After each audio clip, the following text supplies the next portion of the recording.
Paano kung sabihin ko sa'yo na ang bagay na matagal mo nang pinagdarasal ay nasa kabilang side lang ng takot mo? At baka ang dahilan kung ba't hindi ka pa umaabante ay hindi dahil hindi mo kaya, kundi dahil takot ka lang. Let's be honest. Lahat tayo may takot. Takot mabigo, takot mapahiya, takot ma-reject, takot magsimula, takot na hindi maging sapat, takot na baka hindi gumana. At minsan, hindi naman talaga tayo natatakot sa failure. Mas natatakot tayo sa posibilidad na baka kaya pala natin.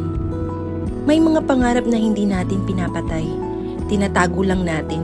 Sinasabi natin, sa susunod na lang, kapag may pera na, kapag ready na ako, kapag mas magaling na ako, kapag tama na ang timing. Pero alam mo ba, minsan, ang hindi pa ngayon, nagiging hindi na kailanman. Ito ang tanong na madalas pumipigil sa atin. What if I fail? Pero, may mas mahalagang tanong. What if you succeed?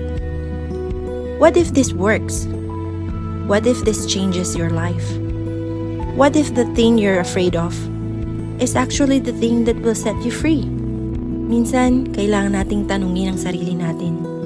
Ano bang mas masakit? Ang sumubok at mabigo? Ang tumanda na may pagsisisi? Alam mo ba kung bakit hindi ka mapakali? Bakit may bahagi sa puso mong laging may hinahanap? Bakit pakiramdam mo may kulang? Baka dahil may purpose kang matagal nang kumakatok. May pangarap kang hindi mo dapat kalimutan. May mission kang hindi mo dapat iwanan. May dahilan kung bakit nandito ka at hindi aksidente ang mga pangarap mo. Remember the younger version of you? Yung batang naniwalang kaya niya ang lahat. Yung batang walang takot mangarap. Hindi siya nawala, natatakpan lang siya ng takot. Takot will always tell you, hindi mo kaya, hindi ito para sa'yo, mapapahiya ka, too late na. Pero tingnan mo ang buhay ng mga taong hinahangaan mo. Hindi sila naging successful dahil wala silang takot. Naging successful sila dahil kumilos sila kahit natatakot. Courage is not the absence of fear. Courage is moving forward despite fear. Kung ikaw to, kung pagod ka na, kung ilang beses ka nang nasaktan, kung ilang beses ka nang nabigo, pakinggan mo to. Hindi pa tapos ang kwento mo.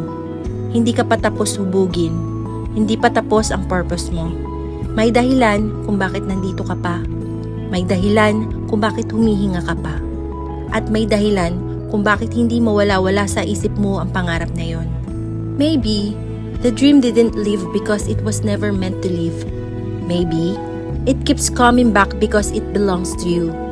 Imagine yourself 10 years from now. Nasa harap mo ang dalawang version ng sarili mo. Yung isa, sinunod ang takot, hindi sumubok, hindi nangarap, hindi lumaban, at puno ng what if. At yung isa naman, natakot din, umiyak din, nabigo rin, pero nagpatuloy. At ngayon, namumuhay siya sa buhay na minsang pangarap lang niya. Sino ang gusto mong maging? Balang araw, may makikilala kang tao. Ang taong yon, ikaw. Ang version mo na hindi sumuko. Ang version mo na lumaban. Ang version mo na naniwala. At kapag dumating ang araw na yon, maintindihan mo, lahat ng takot, lahat ng paghihirap, lahat ng luha, may dahilan. Dahil ang purpose mo ay mas malaki kaysa sa takot mo. Mas malaki kaysa sa mga pagkakamali mo. Mas malaki kaysa sa mga duda mo. At mas malaki kaysa sa anumang humahadlang sa'yo ngayon. Huwag mong hayaang nakawin ng takot ang buhay na para sa'yo. The life you want is often waiting on the other side of fear.